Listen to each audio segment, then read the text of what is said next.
You're listening to Aimee Keeps It Creepy, the podcast where I share my obsession with true crime and the paranormal with you. I'm your host, Aimee Brooks. Death by a masked madman. Death by a childhood prank. Death by chocolate. This is the Halloween murder special, featuring 13 of the most depraved, terrifying murders committed on All Hallows Eve. Boo. Happy Halloween, Creepsters.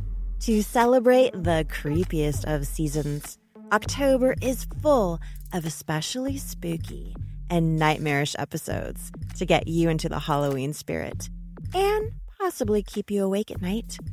And if you're up for even more terrifying fun, check out the Aimee Keeps It Creepy Patreon page for my pajama party ghost hunt of my own house. In addition to awesome bonus content and member-only bonus podcast episodes, Patreon supporters also get commercial-free early access to Aimee Keeps It Creepy each week. There's also a tier that gets monthly candles from a candle story, and even an exclusive tier that gets a monthly Zoom call with me to discuss all things creepy. That should be fun. Check out our website, creepypodcast.com, or on Instagram at creepypodcast for all the latest show news and free weekly giveaways.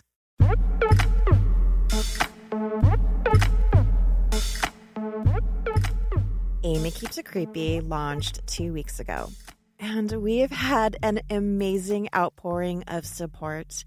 I'm so grateful people like the show, and I don't have to crawl away and hide in a loser hole somewhere, because I had one picked out just in case. And if you like what you hear today, please show your support by subscribing and leaving a 5-star and written review. Thank you for those of you who have done so already. You have no idea how much that helps a new show. Thank you. Thank you. This podcast is personal to me.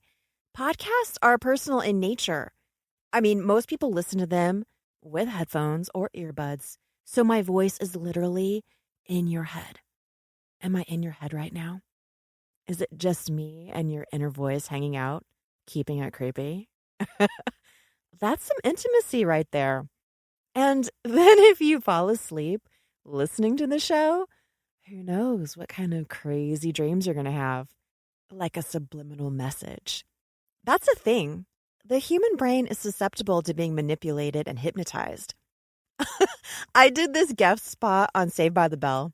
Do you remember that show? This is the original Saved by the Bell, not the reboot, where Zach had a subliminal message tape to make all the cheerleaders fall in love with him.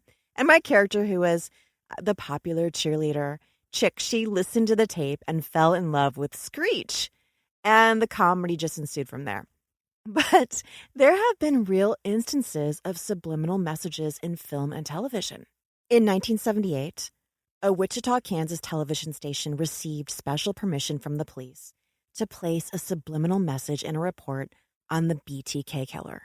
You know that sicko, the bind, torture, kill dude, Dennis Rader, in an attempt to get him to turn himself in. Well, it didn't work. The subliminal message included the text, "Now call the chief," as well as a pair of glasses. The glasses were included because the BTK murdered Nancy Fox. There was a pair of glasses lying upside down on her dresser. Police felt that seeing the glasses might stir up remorse in the killer. It was a long shot, but nice try, though. In Warner Brothers' 1943 animated film Wise Quacking Duck, never saw that one, Daffy Duck spins a statue which is holding a shield. For one frame, the words "Buy Bonds" are visible on the shield to support the war effort. I don't know if it worked or not. And there are countless examples of subliminal messaging with advertisers, of course. For example, a McDonald's logo appeared for one frame during the Food Network's Iron Chef America series. I watched that show. I don't think it made me want to eat McDonald's, though. People came down hard on them, and the Food Network replied by saying it was simply a glitch. Yeah, right, it was a glitch. A glitch that they happened to get caught. Just think of the subliminal messages we get that we never know about. It's kind of scary. Do you think someone is searching through every frame of the stuff you watch or every second of the audio you consume? Interesting. Don't worry, I'm not adding anything subliminally to this podcast. Or am I? Ooh. But even if I did, I would not be breaking the law. The U.S. does not have a specific state or federal law addressing the use of subliminal messaging in advertising. It's left up to the broadcast regulatory agencies to oversee the public's interest. Other countries have laws, but not the U.S. My favorite subliminal message example, though, is definitely the Exorcist film. You know, the horror film The Exorcist. It's well known for its frightening yet effective use of subliminal imaging throughout the film, depicting a certain white-faced demon named Captain Howdy. Ooh, Captain Howdy is scary. This image is shown in the character Father Crass's nightmare, where it flashes across the screen for a few seconds before fading away. You wouldn't even know it. I'll leave the picture of Captain Howdy, the frame, on my website, creepypodcast.com, but you may also remember it from your nightmares. Oh, The Exorcist. Definitely one of the most frightening movies that still, it holds up to this day. If you watch it, it's still just as scary as when you first saw it as a kid. Maybe I'll put that on my Halloween movie night watch list. Because that's all I'm doing this year for Halloween is movie night. Because Halloween is canceled. Did you hear? No trick-or-treating. The new thing is hide and eek or sneak and peek. Lame. Either way, we are all stuck at home looking at life through windows. I think people are going to lose their minds, actually. People love Halloween. It's big business. Nearly a $9 billion business. Wow. But I'm not going to sit around. The ghost in my house, yes, I live with two spirits that have been extraordinarily active since I started this podcast. I don't know why, but I don't know, maybe listening to me recording has kind of interested them, piqued their interest. Maybe they know that I believe in ghosts, and so, I don't know, they want to make themselves known. Either way, they're very annoying, both of them, and they have won. I'm leaving. They can have the place to themselves. Turn the TV on and off all they want, turn off lights, run down my hallway, jump on my bed, do all the things they like to do to freak me out alone. Because I'm packing up the family and headed off for a paranormal road trip across the country from Los Angeles to New York. It's going to be awesome. And I'm documenting the whole thing on my new YouTube channel. It's brand new and it's super creepy with new videos weekly.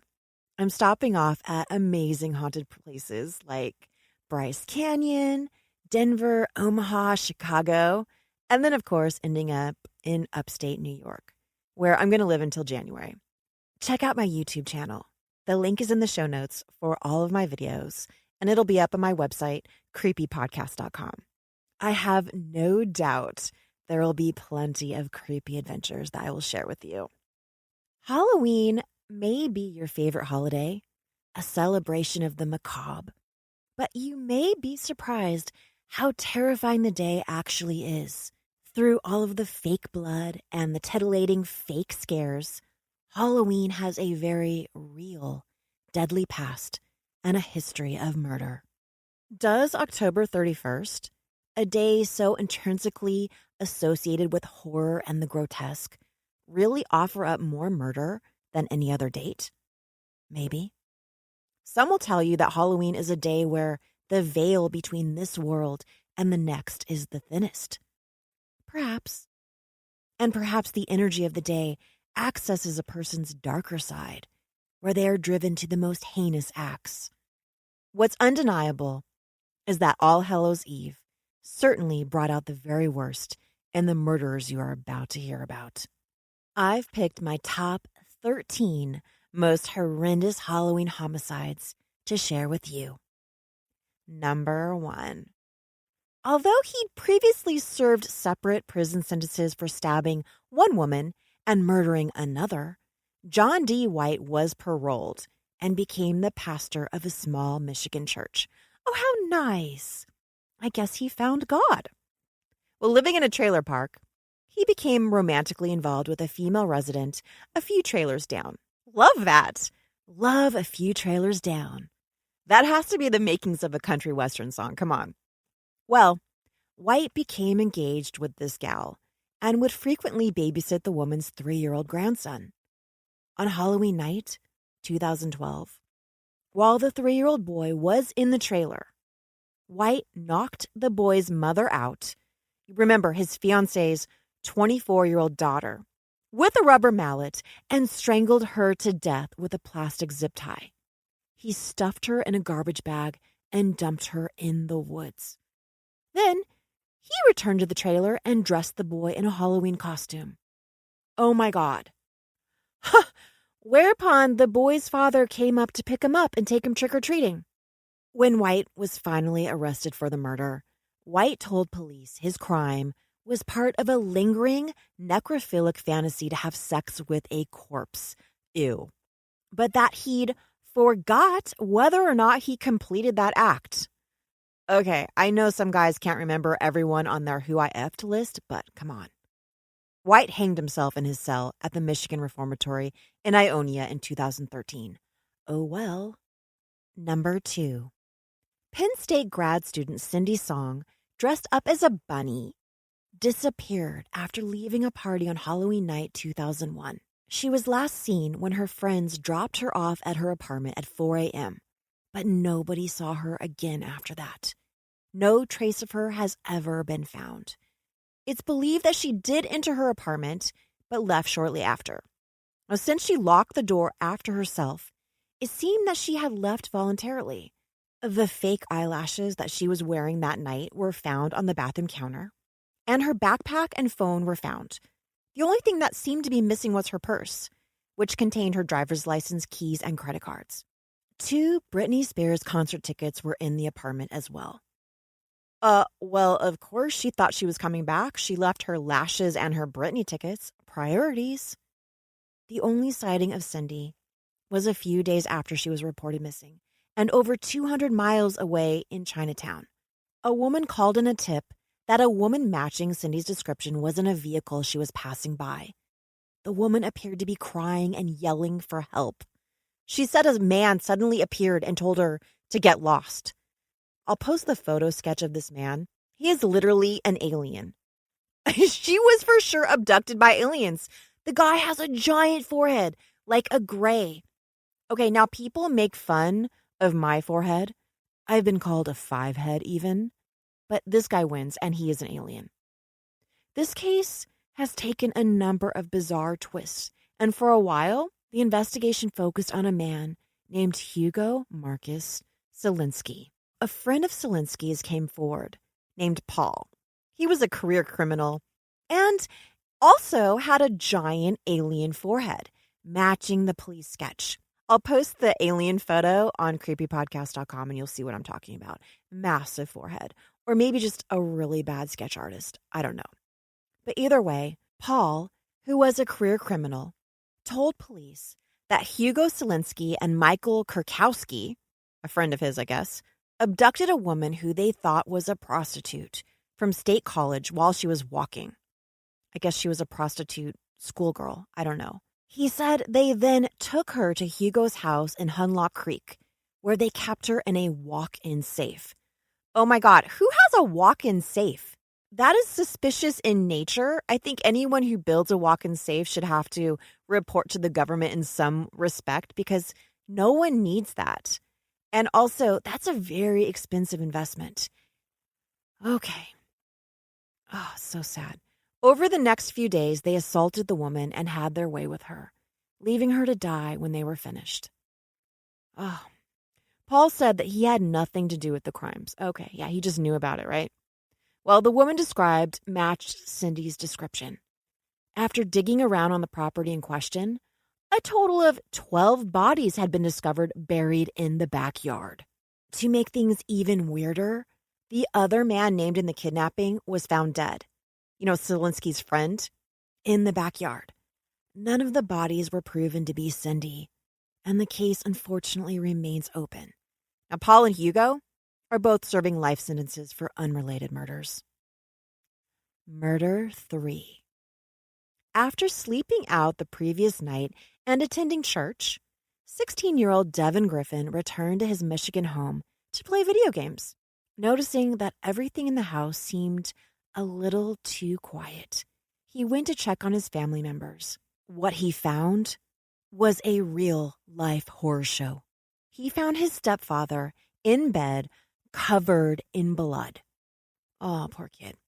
He literally went to church to his home and found this bloody massacre of his family on Halloween. Devin stopped there. He didn't go any further, and he called the police. Also, calling out to his mother, "Mom, brother, where are you?" They were missing, and there were no other sounds. It was dead silent in that house. The police were promptly on the scene and discovered another 2 bodies. One was Griffin's mother, and the other was Griffin's brother. His stepfather had been shot 5 times. His brother had been bludgeoned to death with a hammer, and his mother had been raped and shot. Oh, there was only one suspect. William Liskey Jr., Devin's evil little sicko stepbrother, who had schizophrenia and a history of violence and wildly unpredictable behavior. See, that's why I never dated a guy with kids. That's a big burden to take on. You never know if you're going to get stuck with the weirdo stepson who's going to rape you and shoot you. Well, the 24-year-old was quickly found at a local halfway house and arrested. He confessed, admitting to all 3 murders. Liskey Jr. killed himself in prison in 2015. Oh well. Murder number 4. 16-year-old Shirley Ledford was picked up by 2 men in a van as she hitchhiked home from a Halloween party. Little did she know that she had been picked up by the Toolbox Killers. Lawrence Bittaker and Roy Norris, 2 of the most insane, crazy, sicko people, evil that have ever walked this planet. They were famous for picking up female hitchhikers before proceeding to torture them to death with a toolbox. In the toolbox were tools such as an ice pick, pliers, and sledgehammers. Some people believe the pair are the most sadistic, depraved serial killers in history, and I agree with them. They enjoyed their victims' torturous pain as they were murdering them and documented it with videos and photos so they could get off on it later. The Toolbox Killers raped, tortured, and murdered 5 California girls in 1979. There had been 3 additional incidents in which the killers had raped, but released the victims, or the victims had escaped. They are said to have been practicing for their kills, and even did practice kidnappings of at least 20 additional women. They were trying to perfect their craft, the craft of murder. Shirley Ledford was their last unfortunate victim. On Halloween night, they picked her up in their torture van, and over the course of hours, mind you, okay, hours, they bound and gagged her, smashed her elbow repeatedly with a hammer, sodomized her with pliers, and finally strangled her to death with a wire coat hanger before dumping her on a random front lawn. Oh, that poor child. During the course of Ledford's murder, they tape recorded themselves, taunting her while she screamed for mercy. Norris was later quoted as saying, "We've all heard women scream in horror films. Still, we know that no one is really screaming. Why? Simply because an actress can't produce some sounds that convince us that something vile and heinous is happening. If you ever hear that tape, there is just no possible way that you'd not begin crying and trembling. I doubt you could listen to more than a full 60 seconds of it." Ugh, end quote. What a creepy bastard. As the final insult, Ledford's lifeless body was dumped on a stranger's lawn like trash. A friend of theirs turned them into the authorities. Both men were caught a month after killing Shirley Ledford. So viciously. They died in prison in 2019 and 2020, respectively. Both remained unrepentant. Murder 5. Back in 1957, Los Angeles resident Peter Fabiano was having marriage problems with his wife, Betty, that led her to briefly leave their house and shack up with a woman named Joan Rabel. Betty ended up reconciling with her husband and moved back in with him. Rabel, the old roommate, became enraged with jealousy. She conspired with another woman, Goldine Pizer, to murder Fabiano on Halloween, reasoning that it was the best night of the year to wear a mask without engendering suspicion. Rabel put together a costume for Pizer, consisting of red gloves, face paint, and a mask. Oh, I bet she looked creepy as hell. The pair sat for 2 hours outside the Fabiano residence on Halloween night waiting for the house's bedroom lights to be turned off. When the lights went out, Pizer walked up to the house and rang the doorbell. Well, Fabiano answered, candy in hand for what he thought were late-night trick-or-treaters. Oh, that's so sad. He could have just stayed in bed. But the trick-or-treaters, he didn't want to disappoint them. I would have done the same thing, and the same thing would have happened to me. Pizer shot him dead in the chest with a .38 caliber handgun through the paper bag she was holding like it was a trick-or-treat bag.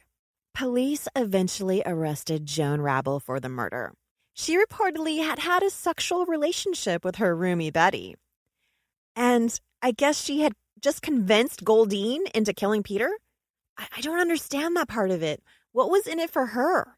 I mean, what was in it for that chick Goldine? How did she get roped into murder? It said that she was in a relationship with Pizer. So it was a triangle. Joan and Pizer were together. And I guess Pizer was jealous of the relationship with Betty that Joan had had. But still, why would you want to take out the ex-girlfriend who was already out of the picture? Already back with the ex-husband? Remember, this was 1957, and the arrests kicked off a firestorm of lurid coverage. Lesbians. Lesbians were seen as abnormal monsters with dangerous urges. The two pleaded guilty and got 35 to life.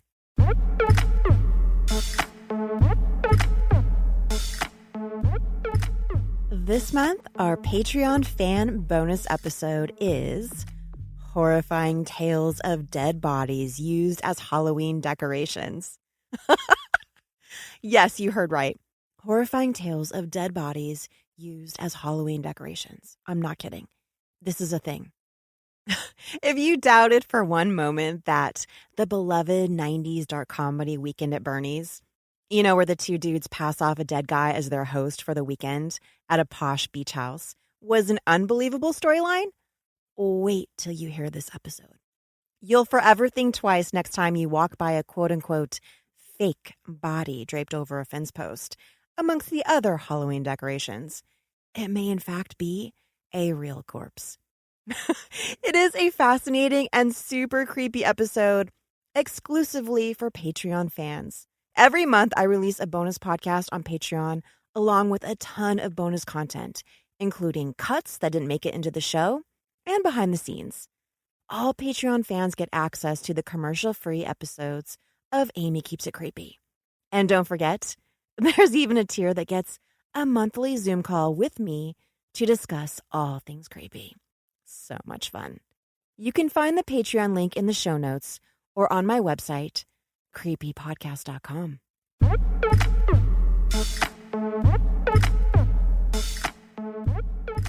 Like many individuals who grow up to be killers, Richard Biegenwald, later known as the Thrill Killer, had a childhood filled with beatings and trauma. Very early on, he also displayed psychotic behavior of his own. At 5, he set fire to the family house. He was drinking at age 8. At 9, he received electroshock therapy. At 11, he attempted to set himself on fire. After his first kill, Biegenwald got life, but got off for good behavior after 17 years. Good one, parole board. He went on to murder at least 7 more times. One of those murders occurred on Halloween night in 1981. 17-year-old Maria Chiolella of Brick, New Jersey, had been out trick-or-treating late at night. Shortly after midnight, a cop spotted her walking alone on Route 88 in the direction of her house. Around 10 minutes later, the cop just had a bad feeling. He turned back to offer her a ride, but she was already gone. Her corpse was later found chopped into 3 pieces and buried in the yard of Biegenwald's mother's house on Staten Island. In the shallow grave with Maria were the remains of another girl, Deborah Osborne, 17. She had disappeared from a Point Pleasant, New Jersey bar the previous April. Biegenwald died in prison of natural causes in 2008. Murder number 7. Fort Dodge, Iowa resident Marvin Brandland and his wife were handing out candy to trick-or-treaters in 1982 when an unusual man wearing a pillowcase with eye holes knocked on the door. Okay, you see, I like homemade costumes, but the pillowcase on the head with the 2 creepy eye holes, that's a little too serial killer. I don't know. I wonder if I would have opened the door. I mean, you look at the people, it's obviously a grown man and not a 7-year-old. Okay, well, they did. They opened the door. And immediately the guy says, "Trick or treat. Give me your money or I'll shoot." Well, the Brandlands thought it was a Halloween prank. They tried to remove the man's pillowcase mask. Instead, the creepy guy charged into the house and pulled out his sidearm, demanding that the couple give him the money they had stashed in their basement safe. I wonder if it was a walk-in safe. Marvin made a grab for the masked man's gun, and the robber shot Marvin in the throat. He then ran away, but left the mask behind. In the years that followed, the mask was tested for DNA evidence, with sadly no results. As virtually nobody knew about the safe, suspicion fell on the Brandland family and friends of the family. There was one dude, one friend of the family, who bragged about committing the robbery. But there's never been enough evidence to charge him. See, it's always the dude that brags about the killing. No one brags about a killing unless they do it. It's a secret, a big, exciting secret that they are compelled to share eventually. Murder number 8. On October 31st, 1981, in Amarillo, Texas, 76-year-old nun, Sister Tadia Benz, was raped and strangled in her convent. Older gal. See, I always wonder about the rapes and murders of the grandma types.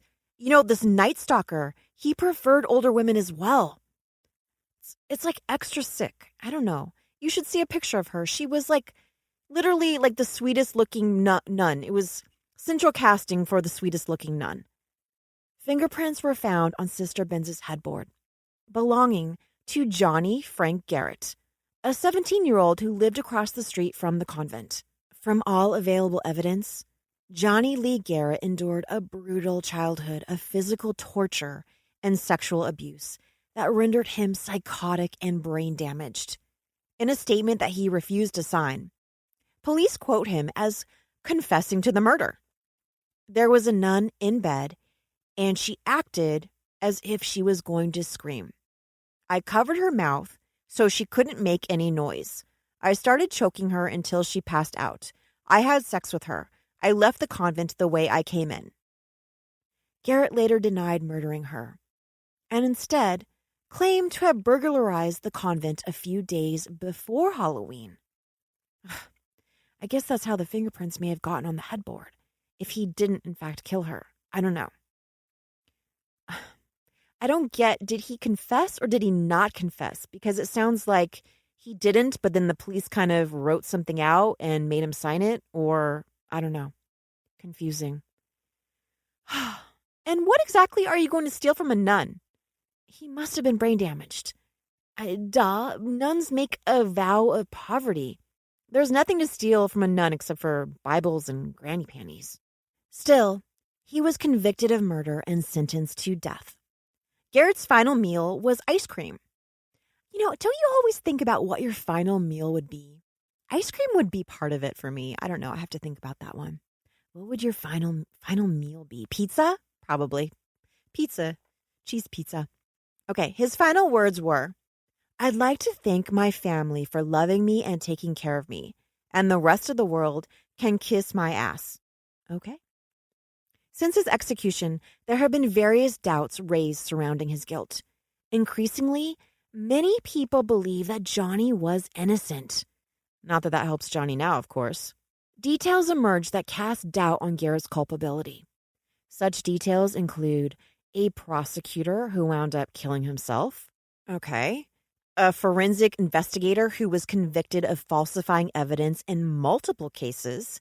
And a convicted murderer who told police that he was actually the one who'd raped and killed the nun. The doubt was so formidable that even the Pope petitioned the governor not to execute Garrett for the nun's murder. After a brief reprieve, Garrett was executed in 1992. Many people believe another man, Leoncio Perez Ruenda, to be the real perpetrator. Around the time of Sister Tadia Benz's murder, another woman, 77-year-old Narni Bison, was killed the same way by Rueda. See, another older gal. That was his profile. And in the end, DNA evidence linked Ruenda to Sister Benz's murder many years later in 2004. Murder 9. On Chicago's South Side in 2011, 55-year-old Liddell Peoples was unable to track down his Halloween bag of Hershey's, Jolly Rogers, and Tootsie Rolls.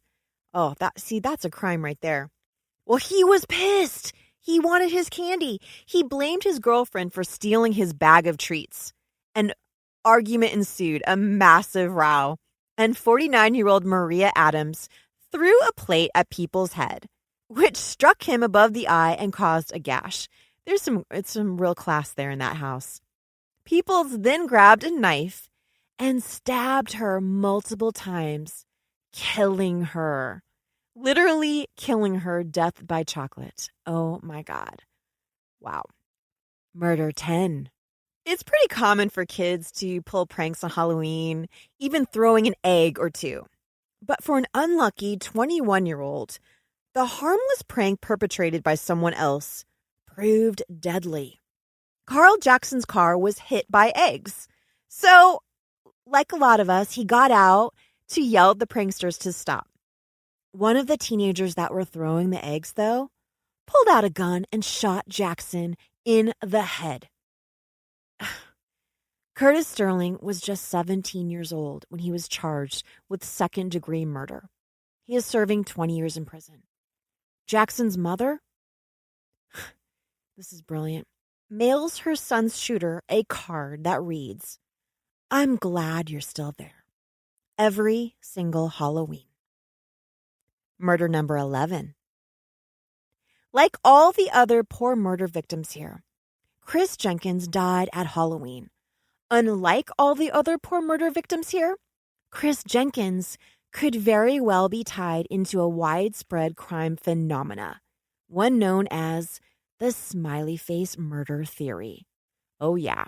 University of Minnesota student Jenkins disappeared on Halloween 2002, turning up in the Mississippi River, still wearing his Halloween costume. Some 4 months later, his death was believed by local police to have been the result of an accident or suicide, but the similarities between Jenkins' death and those of many other young men found in water across North America have led many to wonder if there's not a connection. The victim's parents refused to believe that their son killed himself and pressed for more thorough investigation. Finally, in 2006, the death was reclassified as a homicide. Police claim that an incarcerated suspect told them he was present when Chris was slain, then thrown off a bridge into the river. While the story is credible, there's never been enough evidence to file charges. However, One possible theory is that Chris Jenkins could have been a victim in the mysterious and unsolved smiley face murders. These bizarre killings involved approximately 40 male college students in the United States who all drowned. In some of these cases, unexplained smiley face graffiti was found near the body of the water where the targets turned up. And I'll post a photo of the smiley face graffiti because it's really creepy. Well, while no smiley face graffiti was ever found in connection to Chris Jenkins' death, the scenario does have a number of similarities to these killings. Of course it does. Oh my God, 40 boys in the same place? Yeah, something's up with that. Wow. Well, today it remains unsolved. Murder 12. Sometime in the early hours of Halloween 1981, Manhattan couple Ronald Sisman and Elizabeth Platzman were slain in their Chelsea apartment. The couple was severely beaten before being shot execution style, with the apartment completely ransacked. New York police initially believed drug money to be the motive. But then the case took a turn for the bizarre. A prison informant claimed that one of his fellow inmates had predicted the crime weeks before it actually happened. That inmate turned out to be the son of Sam killer, David Berkowitz. Berkowitz had long been rumored to be involved with a satanic cult that helped him with some of his misdeeds. According to that informant, Berkowitz had told him that his cult was planning to enter a residence near Greenwich Village, Chelsea would qualify for that, on Halloween to carry out a ritual slaying. When questioned, Berkowitz claimed that Sisman had footage of one of the Son of Sam shootings and was planning to hand it over to the authorities in exchange for dropping some controlled substance charges. Wow, that would have been unreal. That would have changed history for sure. While no evidence was found to support Berkowitz's claims, he was spot on about the description of Sisman's apartment. Oh, creepy. The crime is still unsolved. That's a fascinating mystery. Oh, the whole cult thing. Wow. I wonder if we'll ever find out the truth. And finally, murder 13. Ever heard the old wives' tale of the poisoned sweets at Halloween? Supposedly given out by a crazy neighbor, the candy will kill any kid that eats it. Well, luckily, it's not a real thing, but it was once. In Texas in 1974, Ronald Clark O'Brien laced 5 pixie sticks with potassium cyanide and planned on killing 5 local kids. Among them, his own son. Why? Well, the plan was to blame the poisonings on another neighbor, see him imprisoned, and O'Brien could collect the insurance policy he'd taken out on his young son. O'Brien was in debt to the tune of over $100,000. 11-year-old Timothy ate his cyanide-filled sour candy on his dad's suggestion. Oh my God. It had enough poison in it to kill 2 adults. Within an hour, he was hospitalized and then declared dead. After changing his story multiple times, O'Brien was looking super suspicious to the authorities. Local detectives pieced together very quickly what had happened. And one of the clues was the smell on young Timothy's breath. The telltale sign of cyanide poisoning, a sweet almond smell. Luckily for the other 4 children, the other pixie sticks were identified before they could be consumed. Oh my God. This is why my mother never let me have a pixie stick. I never knew this story before I learned about this case, but she'd always take the pixie sticks out of my bag and I always wanted them so bad. And then, did you guys ever have those weird kids at school that would pretend their pixie sticks was cocaine and they'd snort it? Oh my God. What little weirdos. I think that would kind of burn your nose. But anyway, Ronald Clark O'Brien has been aptly nicknamed the Candyman and the man who killed Halloween, as that was the start of parents checking their kids' candy to see if it had been tampered with.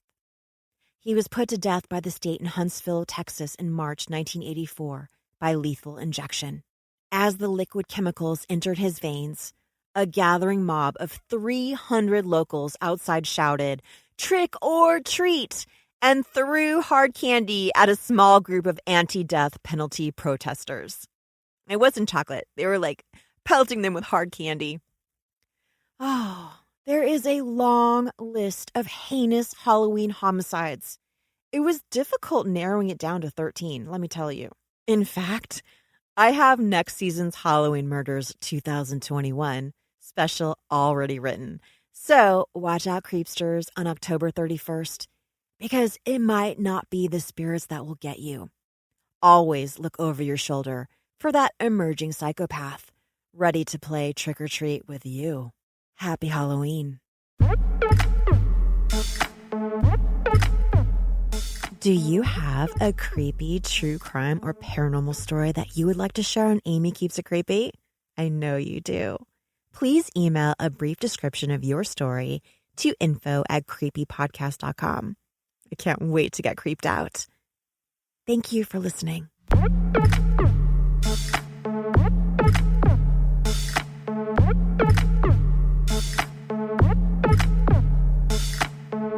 Toxic content.